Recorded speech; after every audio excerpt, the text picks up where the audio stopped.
ليزدادوا إيمانا مع إيمانهم. أشهد أن لا إله إلا الله وحده لا شريك له وأشهد أن محمدا عبده ورسوله. اللهم صل وسلم على نبينا محمد وعلى آله وأصحابه ومن أحيا بسنته ومن دعا بدعوته إلى يوم الدين. أما بعد.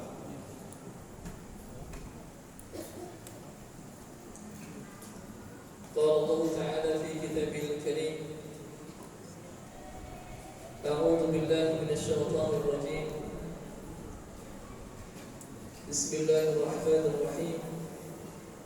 يا أيها الذين آمنوا اتقوا الله ولتنظر نفس ما قدمت لغد واتقوا الله إن الله خبير بما تعملون. Jamaah salat tarawih yang dimuliakan Allah Subhanahu wa taala. Kita sudah berada pada penghujung bulan Ramadan yang hanya kita akan melewati insyaallah 4 malam lagi kita salat tarawih. Malam hari ini adalah malam ke-26 dan esok hari adalah malam ke-27.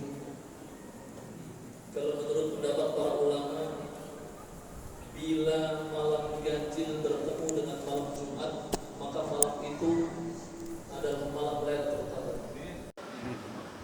Mudah-mudahan motivasi yang disampaikan oleh para ulama menjadi dorongan buat kita untuk kemudian memaksimalkan esok hari untuk kita bermunajat kepada Allah Subhanahu wa taala, memohon kepada Allah kebaikan, ketetapan selama 1 tahun ke depan. Dan bila mana Allah Subhanahu wa taala menetapkan kepada hambanya saat hambanya sedang bermunajat, berzikir, mendekatkan diri, bertakarub kepada Allah Subhanahu wa taala, maka itu adalah kemuliaan kebaikan yang Allah Subhanahu wa taala berikan kepada hamba tersebut. Bapak sekalian, di dalam surga Allah Subhanahu wa taala akan memanggil yuqalu li sahibil Quran. Kepada orang-orang sahibul Quran dikatakan iqra wartaqi warattil kama kunta turattil fid dunya. Kata Allah Subhanahu wa taala kepada sahibul Quran, kepada orang-orang yang mereka cinta, senang membaca Quran, itu di surga mereka semuanya dibariskan, lalu kemudian Allah katakan kepada mereka iqra, baca.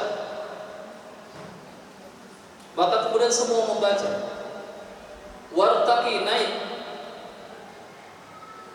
Warattil, baca Al-Quran dengan tartil, kama turattil fid dunya, sebagaimana kalian dulu kalian membaca Al-Quran dengan tartil di dunia.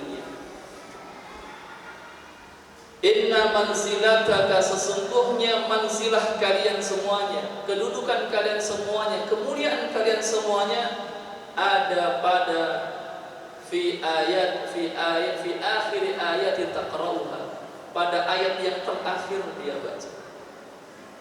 Nah, Bapak sekalian, di bulan Ramadan ini adalah bulan yang sering dibahas oleh para guru-guru kita, Syahrul Quran. Betapa orang yang tidak bisa membaca Quran tetap kecintaan terbangun pada saat bulan Ramadan ini untuk mau belajar, ada keinginan niat untuk belajar, maka itu adalah maknanya irtaqi, naik.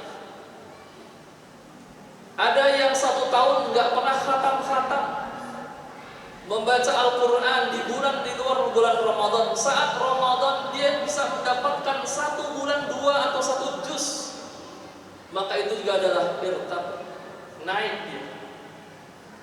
Ada yang 1 bulannya di luar Ramadan ia mendapatkan 1 juz membaca Al-Quran, di saat Ramadan dia naik bisa mendapatkan 2-3 juz di dalam 1 bulan di bulan Ramadan, itu juga naik dia dalam semangat membaca Quran.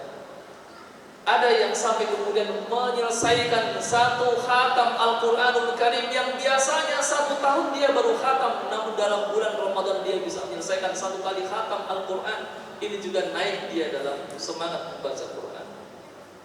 Bahkan mungkin ada yang setiap bulannya menyelesaikan Al-Quran, khatamul Quran setiap di saat di bulan Ramadan, pastilah tidak mungkin dia hanya 1 kali dalam menghatamkannya. Setidaknya dia akan 2 atau 3 kali, mungkin bisa 4 kali. Saya dapat cerita dari anak saya yang baru pulang dari pondok.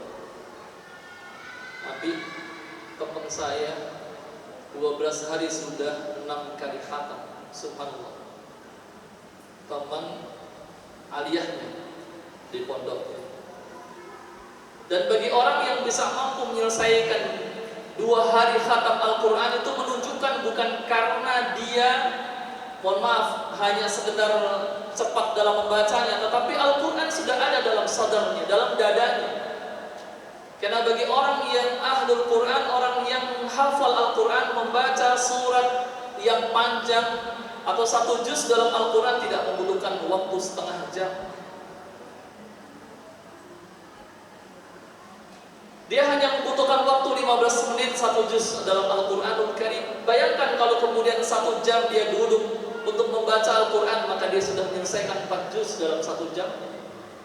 Kenapa? Karena dia adalah orang ahlul Quran, telah hafal di dalam Al-Quranul Karim. Ada dalam dirinya Al-Quran.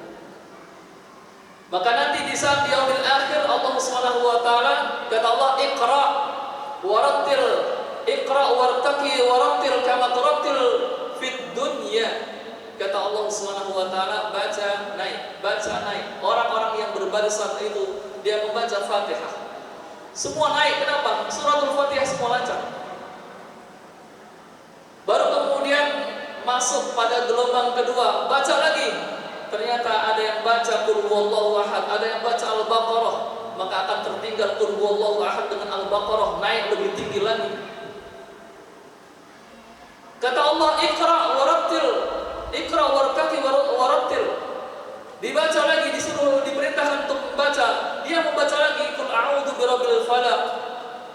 Yang satu lagi dia membaca suratul Ali Imran, Alif Lam Mim. Naik lagi, tambah jauh lagi. Sampai kemudian kata Allah sallallahu manzilataka inna manzilataka inda akhiri ayatin taqra'uha. Engkau akan berada pada posisi derajat kamu pada surat yang terakhir yang engkau akan baca. Jadi Bapak sekalian, kalau diurut, entah yang diperintahkan itu diurutkan bacanya, baca dari Fatihah, kemudian Al-Baqarah, Ali Imran, An-Nisa, Al-Maidah, Al-An'am, Al-A'raf, ya, Al-Anfal, At-Taubah, Yunus, Hud, Yusuf dan seterusnya ke atas, atau dari ya An-Nas, Al-Falaq, Al-Ikhlas, terus kemudian apa lagi Pak? Kemudian Al-Lahab, kemudian An-Nasr, Al-Kafir, wallahu a'lam. Tapi ketika Allah perintahkan Iqra wartaqi warattil, itu memang apa yang ada dalam dada kita yang kita hafal. Kenapa? Nanti di surga tidak ada lagi mushaf yang bisa kita pegang. Yang kita baca adalah apa yang memang ada dalam dada kita. Fatihah yang bisa kita baca, maka Fatihah itu yang akan kita baca. Al-Ikhlas yang kita baca, maka Al-Ikhlas itu yang bisa kita dapat baca. Yasin yang kita sudah hafal, maka Yasin itu yang kemudian akan menaikkan kita. Al-Tabarak yang bisa kita baca, Tabarak Ar-Rahman yang kita bisa baca, Al-Waqiah yang kita bisa membaca, maka itu yang akan kemudian menaikkan derajat kita. Oleh karena itu sekalian, maka di bulan Ramadan ini Allah Subhanahu wa taala memberikan kesempatan kepada kita. Kesempatan untuk cinta Al-Quran, kesempatan untuk senang mendengarkan Quran, kesempatan untuk belajar Al-Quranul Karim. Oleh karenanya nanti ba'da Ramadan saya membuka kesempatan bagi bapak-bapak yang akan belajar Al-Quran dari membaca Iqra. Insyaallah saya mensediakan waktu ba'da asar. Kita belajar cukup hanya 1 jam saja. Mudah-mudahan usaha kita bapak-bapak yang akan serius. Tapi mohon maaf tidak banyak-banyak orang Pak ya. Kalau banyak-banyak orang nggak akan bisa. Mungkin hanya maksimal 6 orang. 6 orang sudah cukup. Kalau sudah lebih dari 6 orang berarti harus ada kelas baru lagi. Ya, nanti saya akan sediakan waktu pada asar. Ya, setiap pada asar bila mana saya ada di sini berarti bisa langsung saya siapkan nanti mudah-mudahan buku Iqra yang ada di masjid ada, atau kalau tidak ada metode-metode yang kalau ada metode saya pernah mengajar dengan metode Al-Barqi. Al-Barqi itu satu metode yang memberikan kemudahan kepada orang-orang yang sepuh untuk cepat membaca Quran. Ya, ada juga ya alif bata dan beberapa metode yang lain. Ada qiraati, tetapi itu biasanya lebih cocok untuk anak-anak. Iqra juga sebenarnya cocok untuk anak-anak. Tapi ada metode yang lebih agak cepat sedikit, mudah-mudahan bisa lebih cepat, sebulan 3 bulan bisa kebaca itu Al-Quran. Barangkali Bapak Ibu sekalian, mari kita maksimalkan malam-malam terakhir kita yang hanya tinggal 4 malam dengan hari ini. Kita malam 26 hari ini, kita maksimalkan untuk bertakarub kepada Allah SWT, karena hanya tinggal puasa 4 hari, puasa 4 hari dan tarawih 4 malam. Ya, setelah lepas itu nilai apa yang kita lakukan pada malam-malam ini dengan malam setelahnya akan berbeda. Di bulan Syawal tentu pasti akan berbeda. Sebagaimana semangat kita pun berbeda di bulan Ramadan itu, masya Allah. Allah lewat lisan Rasulullah SAW ketika Rasul menyebutkan bahwa ya, wa ya baghiyal khair, wahai para pencari kebaikan, absyir. Ya, itu menunjukkan betapa Ramadan itu memang punya ruh yang sangat luar biasa bagi kita kaum muslimin. Ya. Dan semoga Allah SWT menetapkan keimanan, keislaman kepada kita semuanya, dan semoga Allah mengampuni segala dosa-dosa kita. Segala kurang maaf. Assalamualaikum warahmatullahi wabarakatuh.